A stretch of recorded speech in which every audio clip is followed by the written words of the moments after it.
Hello everyone, this is Shivani and welcome to tech programmer. तो आज हम देखने वाले हैं artificial intelligence, machine learning and deep learning किसे कहते हैं। आर्टिफिशियल इंटेलिजेंस इसी वर्ड से हमें समझ में आ रहा है।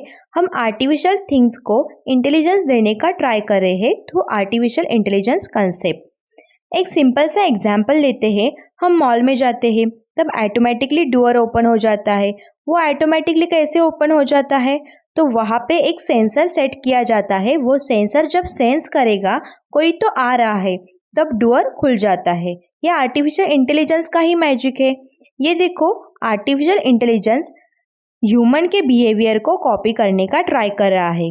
ह्यूमन से ही इंस्पायर्ड होके आर्टिफिशियल इंटेलिजेंस तैयार किया है। ये एक स्मार्ट वर्क है। अब ऐसे मशीन बनाने हैं जो ह्यूमन के जैसे ही थिंक एंड बिहेव करेंगे। यही आर्टिफिशियल इंटेलिजेंस के पीछे की आइडिया है। तो two types of artificial intelligence है। One is narrow AI and second is general AI.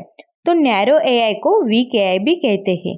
Narrow AI specific task and function को परफॉर्म करने के लिए डिजाइन किया है।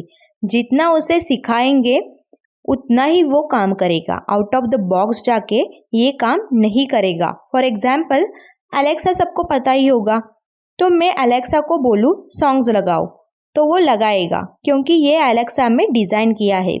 हम अलेक्सा को बोले डांस करो, तो वो नहीं करेगा, क्योंकि उसमें ये डिज़ाइन नहीं किया है।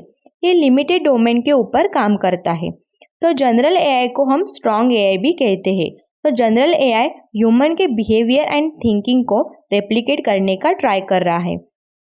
तो लार्ज अमाउंट ऑफ डेटा के ऊपर काम करता है। The first humanoid Sophia general AI का बेस्ट एग्जाम्पल है। सोफिया ह्यूमन के जैसा बिहेव करने का ट्राई कर रही है। तो आर्टिफिशियल इंटेलिजेंस एक ब्रॉड टर्म है एंड इसके सब पार्ट से machine learning and deep learning. तो मैं वर्ड से ही डिनोट कर रहा है। मशीन लर्निंग का मतलब है मशीन को लर्न करना, मशीन को सिखाना फ्यूचर प्रेडिक्शन एंड डिसीजन लेने के लिए on the basis of historical data. तो पास्ट डेटा को हम हिस्टोरिकल डेटा कहते हैं। For example, weather forecasting. तो वेदर फोरकास्टिंग किसके बेसिस के ऊपर होती है? ऑब्वियसली पास्ट डेटा के ऊपर ही हम प्रेडिक्शन करने का ट्राई करते हैं कि आज बहुत बारिश होने वाली है। तो पास्ट डेटा को एनालाइज किया जाता है एंड पास्ट डेटा के ऊपर मॉडल को बिल्ड करते हैं फ्यूचर प्रेडिक्शन के लिए। इसे ही हम मशीन लर्निंग कहते हैं। तो मशीन लर्निंग के 3 टाइप्स है: supervise machine learning, unsupervise machine learning and reinforcement machine learning. तो सुपरवाइज मशीन लर्निंग में हमें हमारा आउटपुट क्या है वो एडवांस में ही पता होता है। सुपरवाइज लर्निंग मीन्स सुपरविजन के अंडर लर्न करना, जैसे कि स्टूडेंट लर्न करते हैं टीचर के सुपरविजन के अंडर। फॉर एग्जाम्पल, हमारे पास डेटा है फ्रूट्स का, उसमें हमें colour, taste as a input दिया है एंड आउटपुट में वो कौन सा फ्रूट है वो दिया है। तो सुपरवाइज लर्निंग में क्या होगा? डेटा को ट्रेनिंग एंड टेस्टिंग में डिवाइड किया जाता है। उस डेटा में से 80% डेटा के ऊपर मॉडल को ट्रेन किया जाता है एंड 20% डेटा के ऊपर मॉडल को टेस्ट किया जाता है। तो ट्रेन कैसे किया जाता है? उसके इनपुट के ऊपर। फॉर एग्जाम्पल, फ्रूट का कलर है ब्राउन एंड टेस्ट है स्वीट एंड उसका आउटपुट है चीकू। तो फ्यूचर में अगर हमें सेम इनपुट दिया जाएगा तो मॉडल हमारा इजीली आइडेंटिफाई करेगा कि ये फ्रूट तो चीकू है, बिकॉज इसे ट्रेन किया है हिस्टोरिकल डेटा के ऊपर। तो अनसुपरवाइज लर्निंग किसे कहते हैं? तो यहाँ पे हमें आउटपुट क्या है वो एडवांस में नहीं पता होता है। सिमिलरिटीज एंड सिमिलर पैटर्न्स के बेसिस पर हम डेटा को डिवाइड करते हैं। यहाँ पे सुपरविजन नहीं होती है। हमें यहाँ पे सिर्फ इनपुट दिया जाता है, आउटपुट हमें ही फाइंड आउट करना होता है। जैसे कि पिछला एग्जाम्पल हमने फ्रूट का लिया था, तो उसी को हम यहाँ पे कंटिन्यू करते हैं।